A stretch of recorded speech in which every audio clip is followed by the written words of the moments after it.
what I was just talking about is basically the situation that went down. I met these two, like, okay, so walked my friend to work.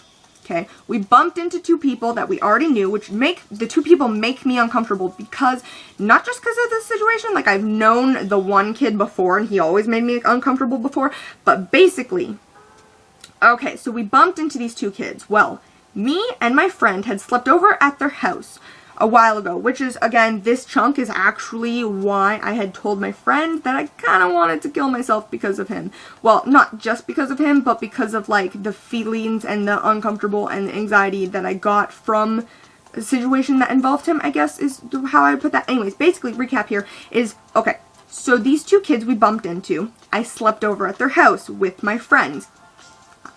And I'm just going to call him K, because... okay, so I slept over at these kids' house, this kid, C and T, me and Kay slept over at their house, and it was basically like, I was led to an unknown house with an unknown amount of guys, or people, or whatever, right? And my friend Kay had made a rape jokes while we were walking through a dark and creepy, like, path through behind a school, right, on the way to this house. So we get to this house, and there's, like, 4 guys there, and I am the only, like, guy, but I have a vagina, so I'm the only one there with a vagina, okay, you know, and obviously, you know, the whole mentality is, like, oh, yeah, you can rape things with vaginas. I mean, you can rape things with penises, too, but, you know what I mean, like, the people who, basically, not a really good combination, that's what I'm trying to say here. So, okay, so I'm terrified as fuck. And I'm in this house, and there's, like, at one point there were 6 guys. 6 fucking guys in that house. And again, by the way, none of them think of me as a guy. None of them think of me whatever, because they all use she pronouns and whatever, and literally half the night was just the creepiest, like, okay, when I am nervous and scared, I get rowdy. Okay, so I try my best to shut it all off, and I try my best to act like I don't care, but that is when I'm the scaredest, or whatever, like, I am the most terrified, okay, is when I get, like, rowdy, because I'm trying to convince my own self to just don't care, just go with it, just don't even give a crap, but I'm actually terrified and, like, freaking out. Okay, so basically, it was literally, like, I did not know what to do. I'm panicking and freaking out. All of them were making, like, creepy-ass sex jokes. I mean, the one kid, T, and the other kid, like, C, were basically, like, being real fucking creepy.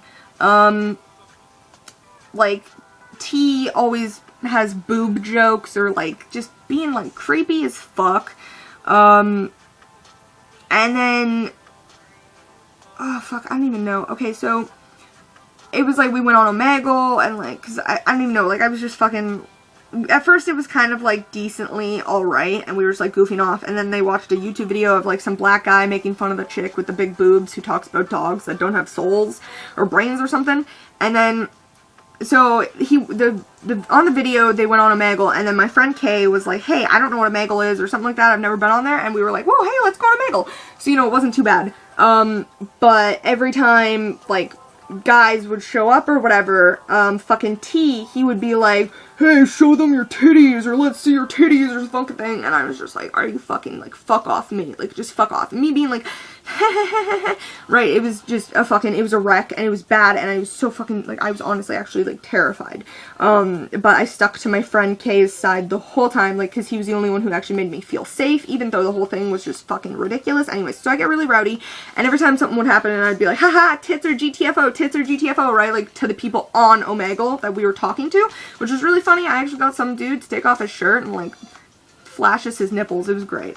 And, but my, like, that T kept making, like, fucking vagina jokes, dick jokes, I don't even know, he was just being, like, super fucking creepy.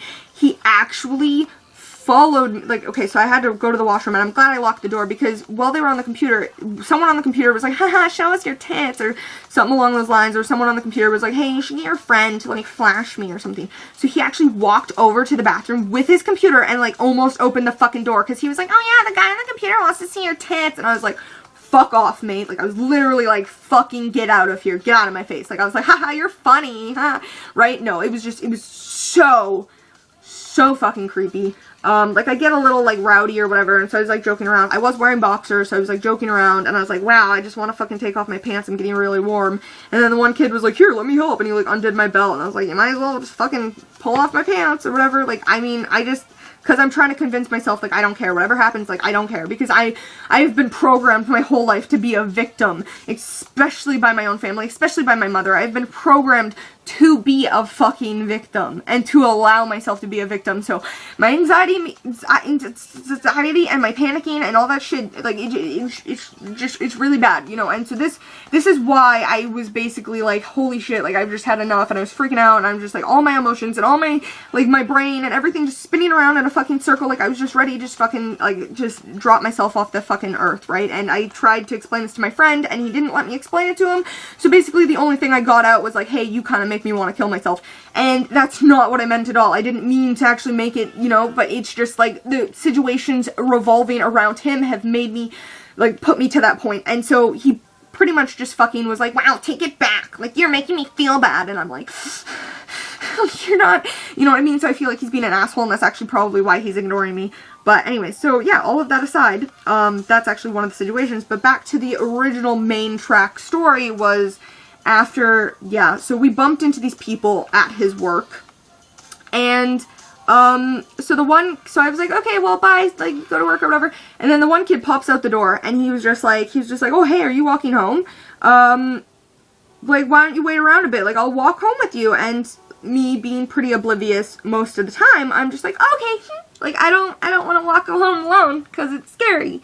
And so, I ended up hanging out with him. It was pretty, like, yeah, it was fun. And so we ended up, like, walking down